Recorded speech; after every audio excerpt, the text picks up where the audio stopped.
ఉన్న మీ అందరికీ వందనములు. దేవుడు మనల్ని సజీవంగా ఉంచి ఆయన ఆలోచన ప్రకారంగా జీవించడానికి మనకిచ్చిన ఈ ఆయుష్ని బట్టి, ఆరోగ్యాన్ని బట్టి, అనుకూలతని బట్టి, ఈ ఉద్దేశాలను ఆయన కృతజ్ఞతలు తెలపడానికి మనందరం ఇక్కడ కూడుకొని ఉన్నాం.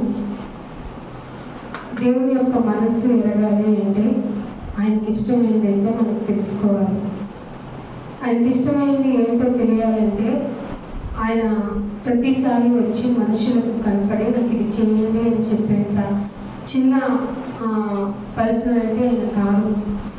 ఆయన తన జీవితంలో మనిషి ఎలా బ్రతికితే ఇష్టపడతారు అన్న దాన్ని 66 పుస్తకాలుగా మనిషికి ఇచ్చేశాడు ఆయన. ఆ 66 పుస్తకాల మిళితమైన ఈ బైబిల్ని మనం పరిశీలన చేసుకుంటూ ముందుకు వెళ్ళాలి.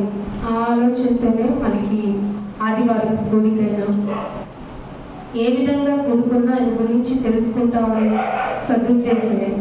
సో మనము ఏ పరిస్థితుల్లో ఉన్నా ఆ పరిస్థితులన్నిటినీ పక్కన పెట్టి మన హృదయపూర్వకమైనటువంటి మనస్సుని, అంటే ఇష్టపూర్వకంగా, బలవంతంగా కాదు, దేవుని దగ్గరికి వచ్చినప్పుడు బలవంతమైన జీవితాన్ని మనం చూపించకూడదు. ఎందుకంటే ఆయనకి మనుషులు ఎవరికి తెలియదేమో నువ్వు ఎలా వచ్చావు, ఎలా బ్రతుకుతున్నావు అనేది.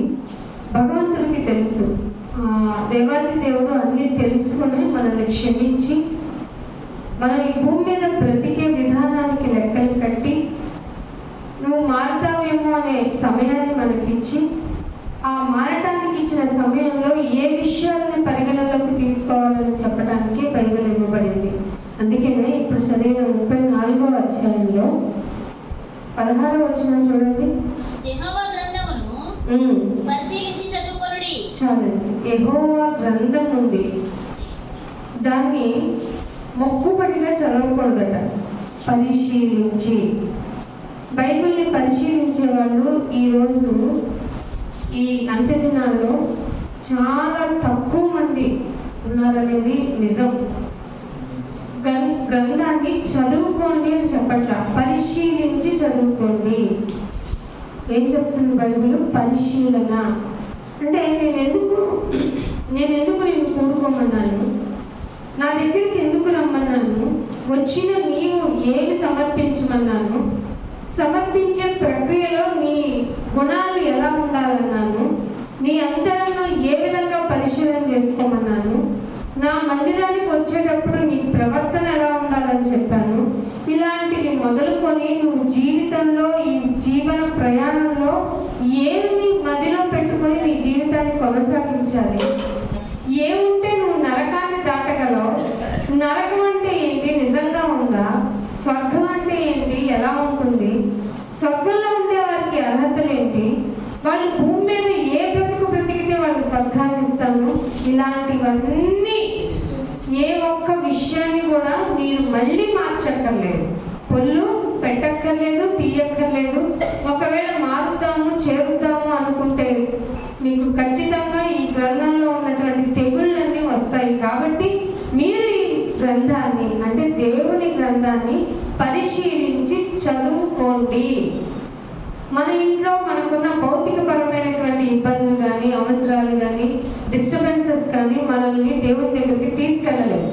ఎందుకంటే కుటుంబం అంటేనే సమస్యల నిలయం, ఆకర్షణల నిలయం, బంధువర్గాల రణఘనాల ధ్వనులతో అస్సలు డిస్టర్బెన్స్గా ఉంటుంది. సో నువ్వు దేవుని కంటూ సమయం ఇవ్వాలి అంటే నువ్వు దేవుని కొరకు సమావేశం అవుతున్న ఒక 4 గోడలు కలిగిన, ఒక ప్రశాంతమైన జీవితం కలిగినటువంటి ఒక స్థలాన్ని మీరు ఏర్పాటు చేసుకొని అక్కడికి వచ్చి మీరు గ్రంథాన్ని పరిశీలన, ఇప్పుడు చదవబడిన మాటలో ఏమనుంది? పరిశీలన అంటే ఏది, ఎక్కడ, ఎందుకు, ఎలా, ఎవరి వల్ల, ఏ విషయాన్ని భక్తులు అంటారు, ఏ విషయం పరంగా భక్తులుగా నటిస్తున్న వారిని దేవుడు చెప్పారు. ఆయన ఈ విషయాన్ని చెప్తూ మీరు వచ్చేస్తున్నారు కానీ కేవలం, అందుకే అంటాడు, ఇదే యెషయా గ్రంథం 29వ అధ్యాయం చూడండి. యెషయా గ్రంథము 29వ అధ్యాయము 13వ వచనం. ప్రభువు ఇలాగ సెలవిచ్చి ఉన్నాడు, ఈ ప్రజలు నోటి మాటతో నా యొద్దకు. ఇప్పుడు ప్రపంచంలో చాలా మంది మనుషులు భక్తులు అని చెప్పుకుంటున్న వారు ఎలా వస్తున్నారంట? పెదవులతో. దేవుని స్తుతించాలంటే మెయిన్గా కావాల్సిన పెదవులే. కానీ దేవుడు అంటున్నాడు, మీరు పెదవులతో మాత్రమే నా దగ్గరకు వస్తున్నారు. అంటే ఊరికే ఊత పదంగా నా దగ్గరకు వచ్చి నన్ను పూజిస్తున్నామని, నన్ను ఆరాధిస్తున్నామని, నన్ను ప్రేమిస్తున్నామని, నాయనా నువ్వే మాకు దిక్కు అన్నట్టు ఆ మాటలన్నిటినీ పెదవులతోనే పలుకుతున్నారంట. మళ్ళీ ఏమంటున్నాడు? పెదవులతోనే నా యొద్దకు, నోటి మాటతో నా యొద్దకు వస్తున్నారు, పెదవులతో ఘనంగా. ఎంత పెదవులతో వాడు పీక్ లెవెల్ ఆఫ్ ఘనపరచడంలో వాళ్ళకి మించిన వారు లేరన్నట్టుగా పెదవులతో ఒక్కటే స్తుతి స్తుతి అని చెప్పుకుంటున్నారు. కానీ తమ హృదయము, దేవుడికి కావాల్సింది ఏంటండి? ఈ విషయాన్ని మీరు జాగ్రత్తగా మైండ్లో పెట్టుకోండి. దేవుడికి కావాల్సింది మన హృదయము. ఆ హృదయము ఘోరమైన వ్యాధి అని చెప్పబడింది. ఆ వ్యాధిలో ఉన్న వింత లక్షణాలు ఏంటంటే మెయిన్గా దురాశ, దుష్టత్వము, లోభత్వము, మంచితనం లేకపోవడం, అసూయ, కుళ్ళు, కుతంత్రాలు, వివిధ తంత్రాలు. ఇది ఏది లేదని చెప్పండి, ఏది కాదని చెప్పండి. మనిషిలో ఉన్న లక్షణాల వల్లే ప్రపంచం ఈనాడు ఇంత ఘోరమైన స్థితిలోకి వెళ్ళిపోయింది.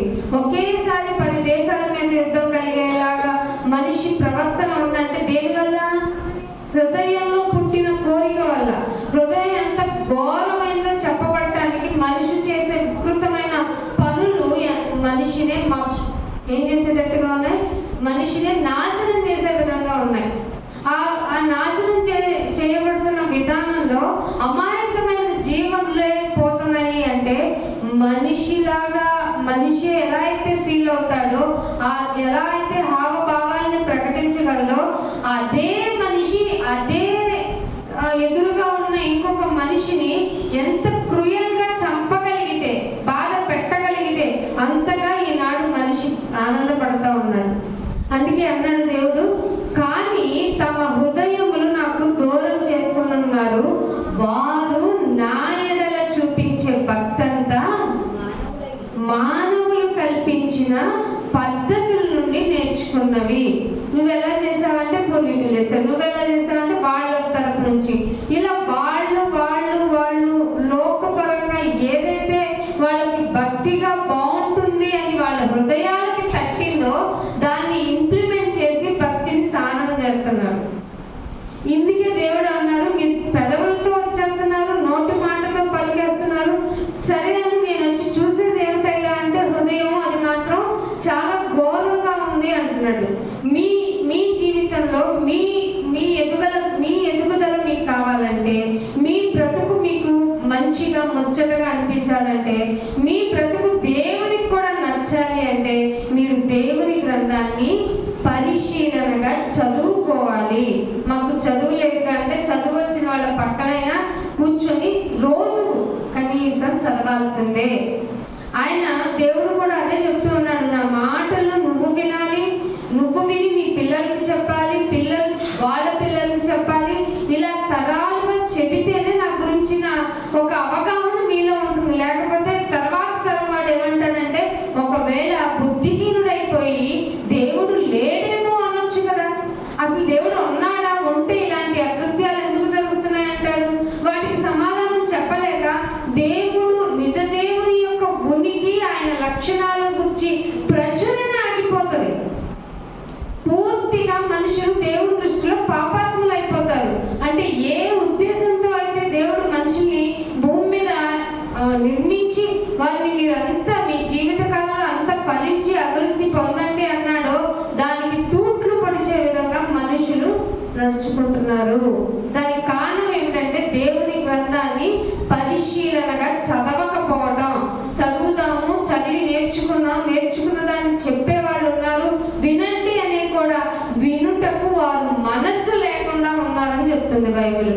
సో మనిషి యొక్క లక్షణం ఏ విధంగా చూసుకున్నా, మనిషి యొక్క జీవితం ఏ విధంగా చూసుకున్నా దేవునికి ఇష్టమైనట్టుగా లేదు. పాట పాడమంటే పాడవేసి వెళ్ళిపోతారు, వాక్యం చదవమంటే ఉత్తరప్రతిగా చదివేసి వెళ్ళిపోతారు. వాక్యం వినండి, వినిన వారు చదివిన వారు మీకు ఇదిగో ఇలా చెప్తారు దేవుడు అని చెప్పితే వినటానికి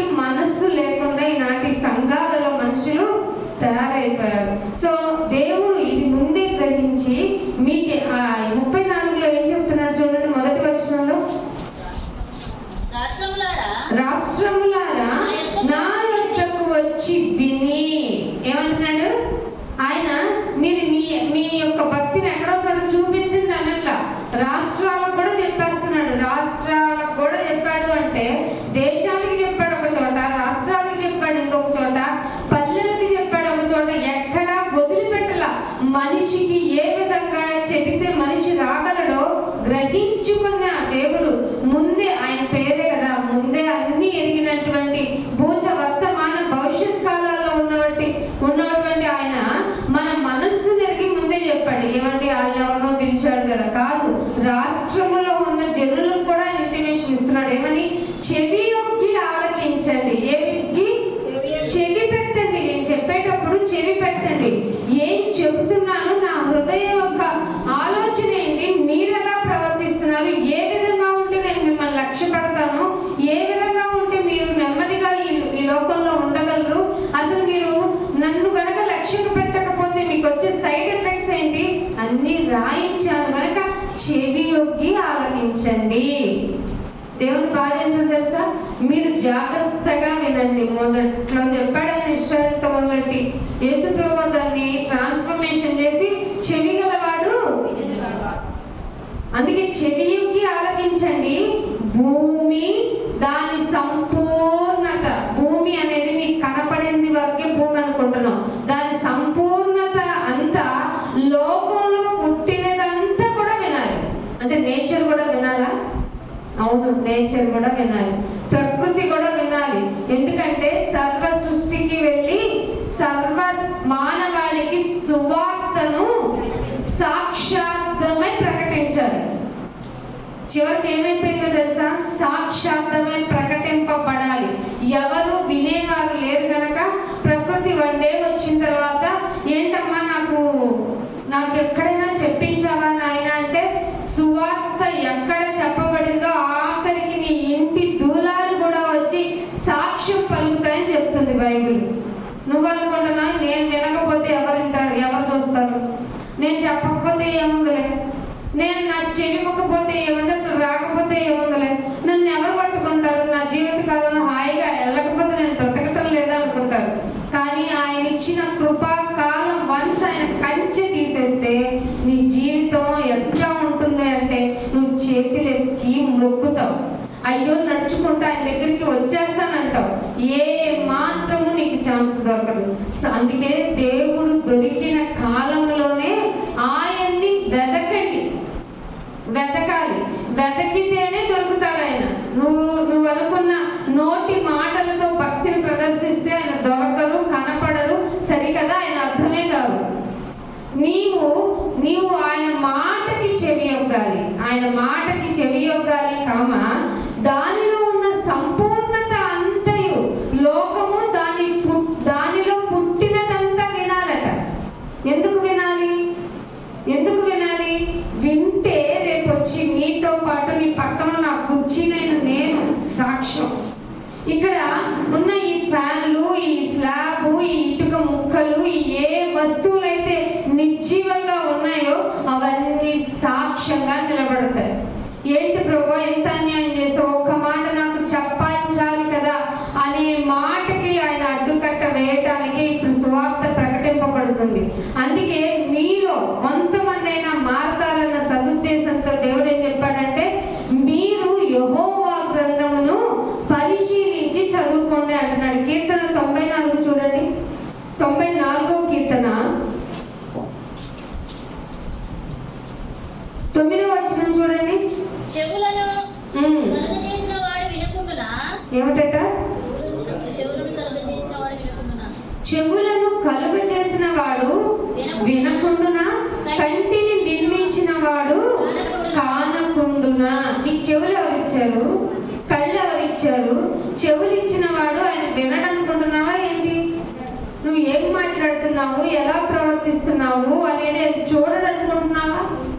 చాలా మంది అండి, అయ్యో ఏదైనా విషయాన్ని చెప్పేటప్పుడు లేకపోతే ఏ విషయాన్నైనా చెడ్డ కార్యాలు చేసేటప్పుడు ఎవరు లేదులే, ఎవరు చూడట్లేదులే చెవులు ఇచ్చిన వాడు వినకుండా ఉంటాడా? కళ్ళు ఇచ్చిన వాడు కానకుండా ఉంటాడా? మనం ఎంత భ్రమలో బ్రతుకుతున్నామంటే ఆకాశమందున్న ఆయన ఎదుట మనం బ్రతుకుని ఏడుస్తున్నాం. ప్రతిదీ ఆయనకి కనబడని స్పష్టమేమీ లేదు. ప్రతిదీ ఆయనకి కనపడుతుంది. ఈ విషయం కనుక నీ హృదయంలో ఉంటే అడుగు వేయాలన్నా, తీయాలన్నా, ఆలోచించాలన్నా, ఈవెన్ మన ఆలోచనలు కూడా ఆయన పసిగడతాడు. అంతరంగాన్ని కూడా ఆయన పరిశీలించి నిన్ను పట్టుకుంటాడు. కాబట్టి నువ్వు జాగ్రత్తగా నీ జీవితాన్ని లీడ్ చేయాలి. ఇవేం పట్టించుకోడు ఆయన. ఎంత మన జీవితం మంది, ఆయన ఆలోచన ఆయనది. ఏం పడుతుంది, ఏముంటుందిలే అనుకునే మనిషి వాక్యాన్ని వినిపించుకునే స్థితిలో లేడు. అందుకే చెవి ఒగ్గండి. ఏమొగ్గాలి? చెవి పండి. చెప్పి పని నోటి మాటతో నా దగ్గరికి రావటం కాదు. నేను ఇచ్చిన జీవితం, నేను ఇచ్చిన రక్షణ మీరు జస్ట్ చెవియొగ్గి ఆలకించితే నా రక్షణ, నేను ఇచ్చిన అమూల్యమైన రక్షణ విలువ నీకు తెలుస్తుంది. ఈ ప్రపంచం అంతా బాధపడుతున్నటువంటి అభద్రతా భావంలో ఉండి వారిని శిక్షించుకుంటూ మేము బతకలేము అని అన్ఎక్స్పెక్టెడ్గా తనువును చాలించాలి అనుకునే వాళ్ళకు కూడా ఆన్సర్బుల్ అయిన నేను నీకు సమీపంగా ఉన్నాను. నేను నీకు సమీపంగా ఉన్నాను. నువ్వేమి ఆలోచించినా దాన్ని నేను పసిగట్టగలను. నువ్వు ఆలోచిస్తున్నావా?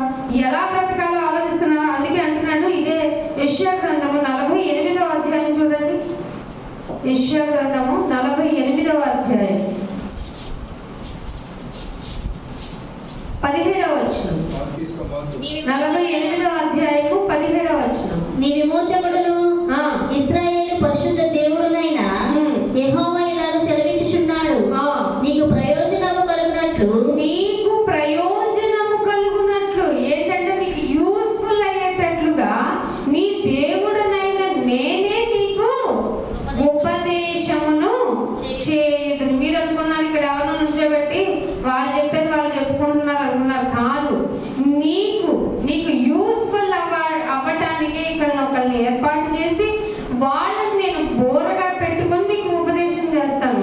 ఉపదేశము ఎలా ఉంటుందంటే నీకు ప్రయోజనం కలిగేలాగా ఉంటుంది. నీవు నడవవలసిన త్రోవ ఏంటి? నీ త్రోవ పొద్దున్నే లేస్తే పనికి వెళ్దామా? పొద్దున్నే లేస్తే వెళ్ళొద్దంటావా ఏంటని అనకండి. మీకు తెలుసు ఎక్కడి వరకు పని చేయాలో. దాటి పని చేస్తాం. ఆ దాటి పని చేసి మన జీవితాన్ని ప్రయాసతో పెట్టుకుంటాం. నిద్రలేమిని కలిగి ఉంటాం. ఆర్థిక భారాలు కలిగి ఉంటాం. ఇన్ని భారాలు కలిగి నాకు చాలా మనీ అవసరం, నేను ఇంకొక ఎక్స్ట్రా ఓటీ చేసుకుంటే సరిపోదా అనుకుంటాం. ఏమనుకుంటాం? మన జీవితాన్ని మనమే ప్రయాసలోనికి నెట్టుకొని దేవుడా నాకు ఎందుకు శిక్షణ ఇచ్చావు, నన్ను ఎందుకు పట్టించుకోవట్లేదు, నా ప్రార్థన ఎందుకు ఆలకించట్లేదు. ఆయన ఏమన్నాడు? నా మాటకి నువ్వు చెవియొగ్గు అంటే నువ్వేమంటున్నావు? నా మాటకి నువ్వు చెవుకున్నాయినా అంటున్నావు. అంటే నేనే ప్రార్థన చేస్తా, నువ్వే విను. అరే నేను ఉపదేశం చేస్తా, నువ్వు విను అని దేవుడు చెప్తుంటే అంటే ఇక్కడ మీరు మళ్ళీ ప్రార్థన చేయొద్దంటావా అని అధిక తెలివిని ఉపయోగించకండి. ప్రార్థన ప్రతి సెకను నీలో మోగాలి. ప్రతి సెకను ఆయనకి కృతజ్ఞతలు చెల్లించాలి. కానీ మీరు ప్రార్థన ఒక్కటే వే అని చెప్తున్నారు చూసారు, స్తుతి ఒక్కటే వే అని చెప్తున్నారు చూసారు, అవి టోటల్లీ రాంగ్ అని చెప్తున్నా. ఒక అధికారి చెబితే ఆయన చెప్పింది వింటావా? అయ్యా నువ్వు నేను చెప్పేది నువ్వు అంటావా? లోకపు అధికారి దగ్గరికి వెళ్ళినప్పుడు అయ్యా మీరు చెప్పండి అని తలొగ్గి మనస్తత్వం కలిగి అదే కరెక్ట్ అయిందని చెప్పగలిగే నువ్వు ఈ సర్వాంతర్యామి భూమిని దాని పరిపూర్ణతను లోకంలో ఉన్నదంతయు చేసిన వాని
ఏం చేసేవాడు?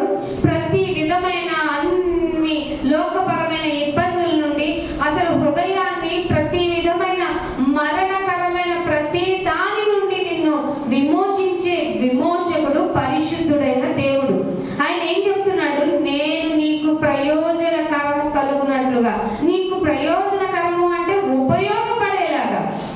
అంటే వాక్యం ఏం చేస్తుందట? నీకు ఉపయోగాన్ని ఇస్తుంది. నువ్వేమంటావు? నా మాట విని, నా భజన విని. అతి దేవతారాధన ఎందు ఆసక్తి కలగా మిమ్మల్ని ఎలా మార్చాలి? ఇంకా అతి దేవతారాధన ఎందుకు నీకు? నువ్వు చెప్పినా చెప్పకపోయినా, నువ్వు పాడినా పాడకపోయినా, నువ్వు ఏ విధంగా గోలెత్తి గొంతెత్తి చెప్పినా చెప్పకపోయినా ఆయన సర్వశక్తి మంతుడు. ఆయన నువ్వు అనుకున్న దానికంటే ఎక్కువ ఎవల్యూషనరీగా ఉన్నారు ఆయన. మన మానవ మేధస్సుకి ఎంతైతే పరిమితిని కన్జ్యూమ్ చేయగలదో అక్కడ వరకే నీకు భాషాపూరితమైనటువంటి జ్ఞానంతో ఆయన ఎంత గొప్పవాడో రాయించాడు. ఇన్ఫాక్ట్ ఆయన గురించి ఇంకా ఉంది అని చెప్తుంది బైబిల్. ఇంకా ఉంది, కానీ మన మనస్సుకి అది తట్టుకోలేదు.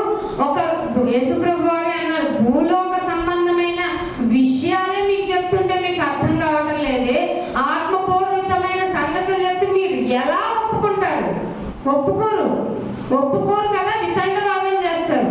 సో నేను మీకు చెప్పను అని చెప్పేశాడు ఆయన. అంటే ఆయనే మన ఆసక్తి విషయం చూసి కొన్ని విషయాలు చెప్పలేదు. కానీ దేవుని ప్రేమ గొప్పది కదా. చెప్పలేదు అంటే అక్కడి సందర్భంలో చెప్పలేదు, మిగతా అంత చెప్పకపోతే ఆయన శిలువ త్యాగం ఎందుకు చేస్తారు? సో చెప్పబడిన మాత్రాన నేను చెప్తున్న మాటని అక్కడతో ఫుల్ స్టాప్ చేయకండి, ఆ సందర్భాన్ని కూడా తీసుకోవాల్సిన అవసరం ఉంది. అందుకే అంటున్నాడు 18వ వచనంలో, నీవు నా ఆజ్ఞలను, చదవండి ఆ మాటని, నీవు నా ఆజ్ఞలను ఆలకింపవలెనని నేనెంతో కోరుచున్నాను. ఏంటండి ఆయన కోరికంట. ఎంత కోరుకుంటున్నానో తెలుసా?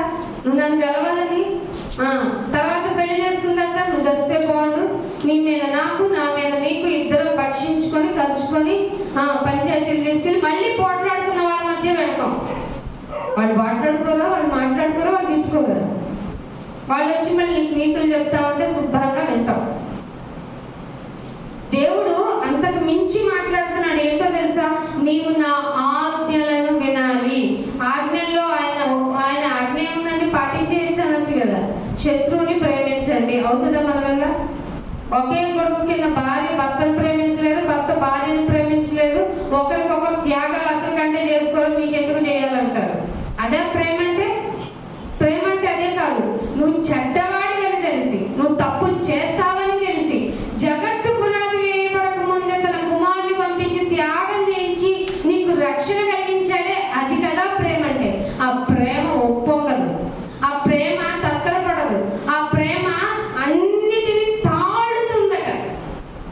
తాళగలుగుతున్నాము అసలు? ఆయన ఆజ్ఞలో ఏది చూసినా ఎంత ఈజీగా అనిపిస్తుంది. శత్రువుని ప్రేమించడం ఏంటి? నిన్నెలా ప్రేమించుకుంటావో నీ పొరుగు వాళ్ళని ప్రేమించమంటే ఇంట్లో వాళ్ళని ప్రేమించడం.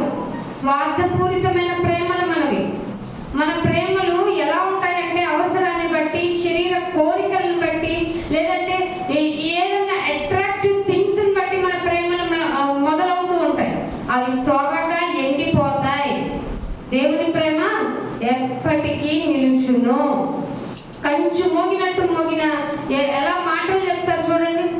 లోకపరంగా చాలా విధి విధానాలు వాళ్ళు ఎలా ఉంటాయంటే మాటలు, అబ్బాయి ఎంత బాగా మాట్లాడుతున్నారు అనిపిస్తుంది. తీరా పాటించరు. ప్రేమించే విధానాన్ని క్రియారూపకంగా చూపించరు. మరి ఇట్లాంటి మనుషులను మీరు నమ్ముతున్నారు, ఇలాంటి మనుషుల మీద మీరు బంధాలను పెంచుకుంటున్నారు, ఇలాంటి మనుషులను మీరు నమ్మి వారి కోసం పగలు రాత్రి కష్టపడుతున్నారు. తప్పు. మనుషుల్ని నమ్మకండి. ఎవరు చెప్పింది? బైబిల్.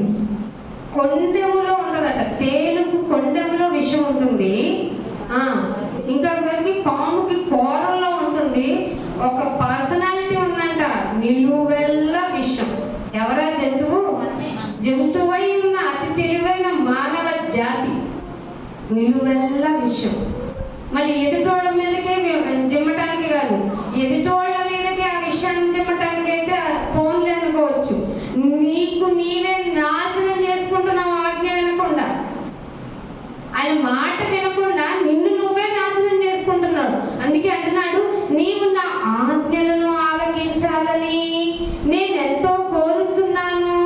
ఆలకించావనుకో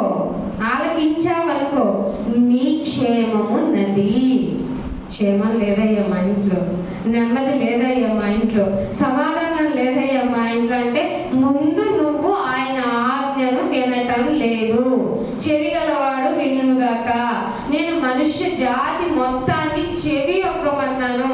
రాష్ట్రములారా చెవి ఒక్కి వినండి, నా ఆజ్ఞ వినండి. వింటే మీ క్షేమము నది వలె, నీ నీతి సముద్ర తరంగం వలె ఉంటుంది. మాట వింటానికి బాగుంది కానీ మేమేం ఆజ్ఞ పాటించాం, మేమేం చెయ్యం. ఏదో గుడికొచ్చి వెళ్ళమంటే ఉంటాం కానీ నీతిగా బ్రతకమంటే మా వల్ల కాదు. ఎందుకంటే శరీరపు ఇచ్చ మమ్మల్ని డామినేట్ చేసేస్తుంది. శరీరపు ఆలోచన మమ్మల్ని పరుగులెత్తిస్తుంది. శరీరపు ఆలోచనలు మమ్మల్ని ఓడించేశాయి. శరీరము ఆత్మకును, ఆత్మ శరీరమునకు విరోధము అని తెలిసి కూడా నేను ఆత్మ చెప్పిన మాట వినకుండా శరీరానికి ఏది ఇష్టమో దాని ఇష్టముగా దాని ఇష్టాన్ని చెయ్యటానికి నన్ను నేను పరిగెత్తించుకున్నాను. పరిగెత్తి నన్ను నేను మోసం చేసుకుని నిలబడి చూస్తే ఆ టైంకి నా కాలు కదలదు, నా నోరు తెరవటానికి కూడా మాట రాదు. ఎందుకంటే అప్పటికి పరిస్థితి మొత్తం చేజారిపోతుంది. సో ఆ పరిస్థితి రాకుండా ఉండాలి అంటే ముందే నా ఆజ్ఞ పాటించు. అప్పుడే క్షేమము నది వలె ఉంటది, నీ నీతి సముద్రము వలె ఉంటది. కానీ ప్రకటన గ్రంథం 2వ అధ్యాయానికి రండి. ప్రకటన గ్రంథము 2వ అధ్యాయము 21వ వచనం చూడండి. మారు మనస్సు పొందుటకు ఏమిచ్చాడటైనా? నాకు లైఫ్ని ఎందుకు ఇచ్చాడు అంటే బర్త్డే చేసుకోవడానికి, లైఫ్ని ఎందుకు ఇచ్చాడంటే పార్టీస్ చేసుకోవడానికి, లైఫ్ని ఎందుకు ఇచ్చాడంటే రుచులను బాగా ఆస్వాదించడానికి, అనుభవించడానికి, సుఖంగా ఉండటానికి అనుకుంటుంది ఈ మానవ భ్రమ కలిగిన సమాజం. మారు మనస్సు పొందుటకు ఎందుకు ఇచ్చాడండి సమయాన్ని మనకి? మారు మనస్సు పొందుటకు నేను దానికి సమయం ఇచ్చాను. దానికి ఇన్ ది సెన్స్ నీ ఆత్మకి సమయం ఇచ్చాను. నేను మారాను, రక్షణ పొందడం అయిపోయింది కదా, ఇంకా క్లోజ్ కదా చాప్టర్. నువ్వు బ్రతికున్నావు అంటే నువ్వు ఆయన మాటలు ఉపదేశించడానికి, ఆయన నీతిని వ్యాపింపజేయడానికి, లేదంటే నువ్వు ఈ జీవితంలో మార్చుకోవాల్సినవి, ఆయన ఆజ్ఞల్లో పాటించవలసినవి, నీ శరీరం శిక్ష అనుభవించవలసినవి శారీరకంగా కొన్ని ఉన్నాయి. అందుకే సమయం ఇచ్చాడు. మారు మనసు పొందుటకు నేను దానికి సమయం ఇచ్చింది, కానీ అది తన జారత్వమును విడిచిపెట్టడం లేదు. ఎంత భయంకరమైన పద ప్రయోగాలు చూసారా? జారత్వమును విడిచిపెట్టి అసలు మారు మనసు పొందాలని అనుకోవటం లేదట. ఇప్పుడు నేనేం చేశానో తెలుసా? 22వ వచనం, నేను దాన్ని మంచము పట్టించి, అదే అంటున్నాడు, ఇది ఫైనల్ స్టేజ్. చాలా మంది వారి జీవితాల్లో మరణాన్ని రుచి చూచి వచ్చారు. వారు ఏమన్నా మారారంటే లేదు. వారి జీవితంలో సోమరితనం ఎక్కువైంది, నిర్లక్ష్యం ఎక్కువైంది, లేకపోతే వాళ్ళ దృష్టి అంతా లోకపరమైన విషయాల మీద ఉంది. లోకంలో ఏది జరుగుతుందో వాళ్ళకి వేడుకు, కానీ దేవుడు ఏం చెప్తాడో, ఏం చెబితే నా మనసు మారుతుందో, నా శరీరాన్ని జయించగలను, ఆ మాటలన్నీ చెప్పించడానికి నీకు అనుకూల పరిస్థితులు ఇక్కడ కల్పించిన చెవి ఒగ్గలేవు. దీనికి ఏంటి పనిష్మెంట్? ఖచ్చితంగా ఉంది. నీకు నీ క్రియల విషయమే మారు మనసు పొందేదాకా నీకు బహుశ్రమలు కలగచ్చు. మారాలంటే ఆయన గ్రంథాన్ని పరిశీలించి చదువు. అందుకే 1:33 సామెతల్లో చూడండి. 1వ సామెతల గ్రంథము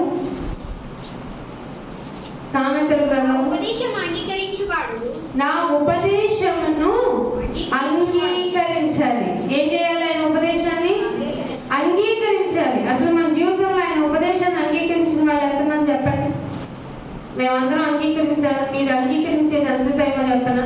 మహా అయితే ఫ్రాక్షన్ ఆఫ్ సెకండ్స్, ఒక 5 నిమిషాలు, 10 నిమిషాలు, లేదంటే ఒక పూట. రెండో రోజు ఉపదేశం ఎవరికైనా గుర్తుంటుందండి? మళ్ళీ రండి అంటే మీరు మాకు పనులు ఉన్నాయి, డ్యూటీలు ఉన్నాయి అంటారు. డ్యూటీలు ఉన్న వాళ్ళు వచ్చి చెప్తున్నా మీకు మీరు బిజీ అయిపోతారు. ఏమంటున్నాడు?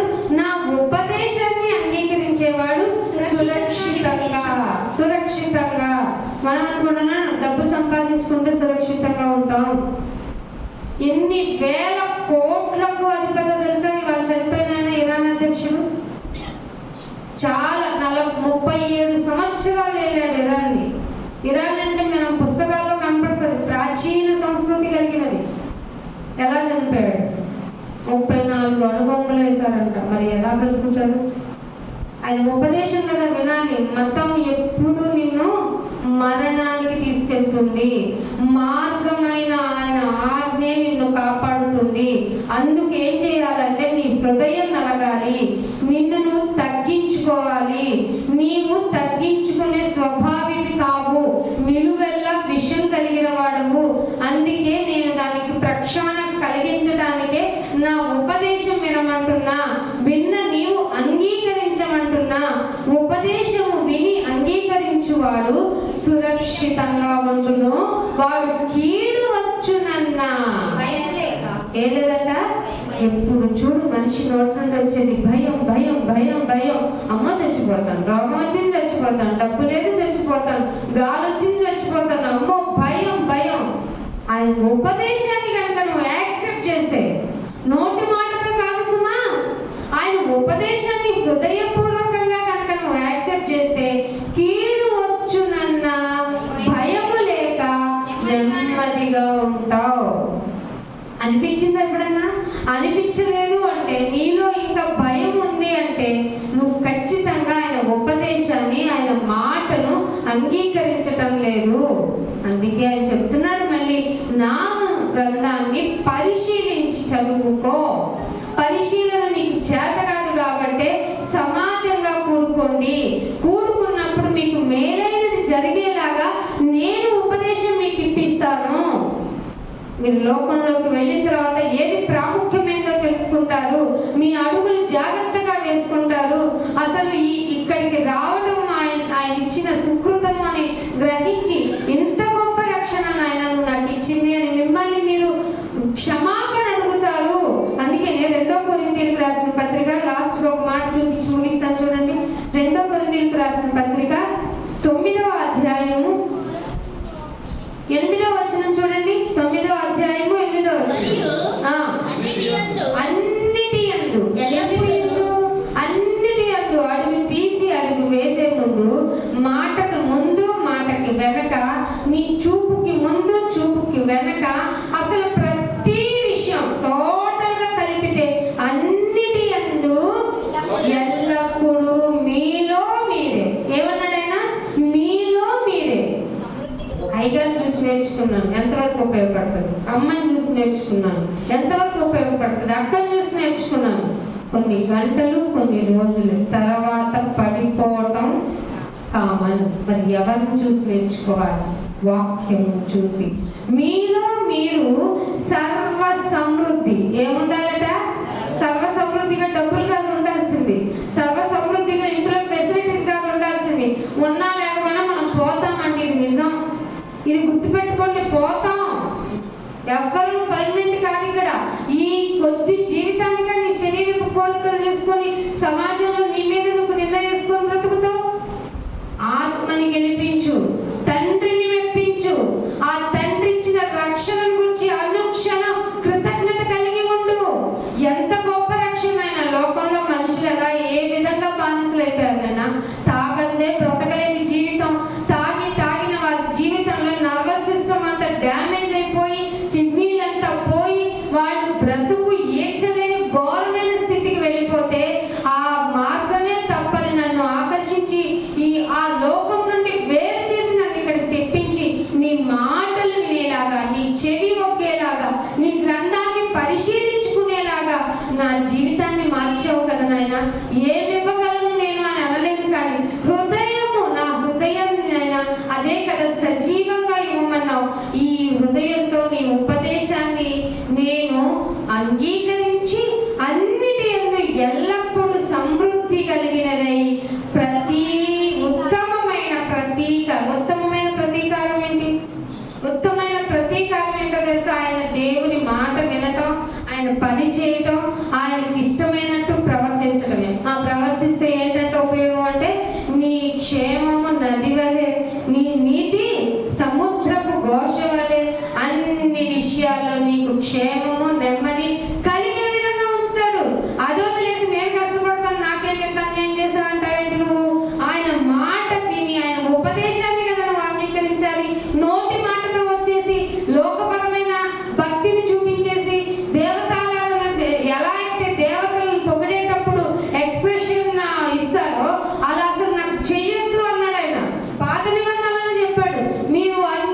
కాపరి. నీ హృదయాన్ని రక్షించడం, ఆయనకి నువ్వు స్తుతి చెల్లించడం, నువ్వు ఆరాధించేటప్పుడు ఆత్మతో సత్యముతో, సత్యమనగా ఆయన వాక్కును నీ హృదయంలో నింపుకుంటే తప్ప నువ్వు చేసే ఆరాధనతో ఆయన్ని మెప్పించలేవు. నేను ఇదంతా చేయలేను కానీ కొంచెం ఊకొచ్చిన పాటతో పాడి నేను స్తుతిస్తాను, చెల్లదు. నీకు అలా కాదు కానీ రెండు చేతులు ఎత్తి అతిదేవతారాధన కలిగి నాకు ఇష్టమైన స్తుతి యాగం చెల్లిస్తాను, చెల్లదు. ఇది నన్ను అడగండి, దేవుడే స్వయంగా చెప్పారు. యెహోవా గ్రంథాన్ని పరిశీలించండి. చదువు రాకపోతే దేవుని దగ్గర చెల్లదు. ఒకవేళ చదువు రాకపోతే ఇదిగో ఇలా వచ్చి వాక్యం వినండి. అందుకే చెవి ఒగ్గి వినండి. రాష్ట్రములారా చెవి ఒగ్గండి. నాకు మీరు ఉపదేశానికి యాక్సెప్ట్ చేయండి. నా రక్షణ విలువేంటో అర్థమవుతుంది. నిన్ను ఎలా కాపాడుకుంటున్నానో అర్థమవుతుంది. ఏ నాటి కీడు ఆ నాటికి చాలు.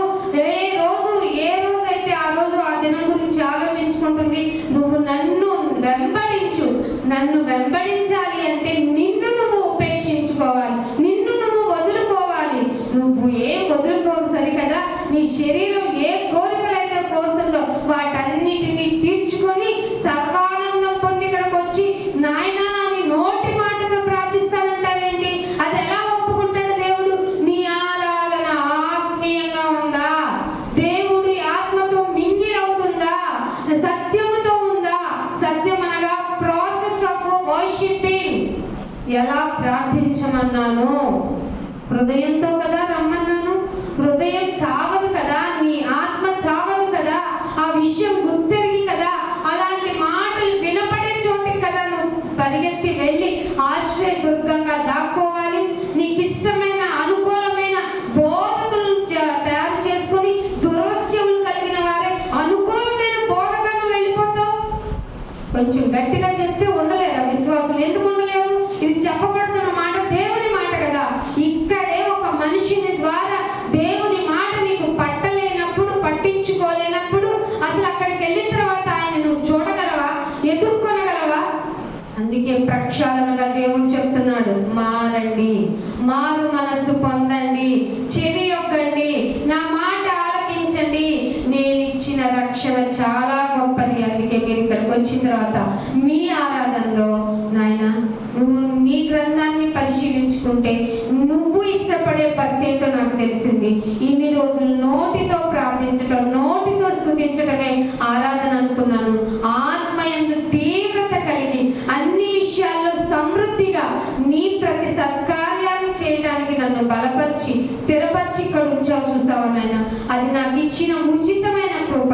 ఆ కృపకు నేను ఏమి ఇవ్వగలను నాయన? ఇదిగో నీ మాటలు వింటూ నా జీవితాన్ని కొనసాగించడం తప్ప వేరే మార్గం లేదు. ఇదిగో నా ప్రార్థన, నా ఆరాధన హృదయపూర్వకంగా నీకు సమర్పిస్తున్నాను, సజీవ యాగంగా సమర్పిస్తున్నాను. బల్లలో చేతులు వేసుకునే భాగ్యాన్ని నాకు కలిగించావు. లోకమంతా దాని ఇష్టానుసారంగా వెళ్ళిపోతుంది. నాకు ముందే చెప్పావు, లోకము దాని ఆశ గతించిపోతాయని.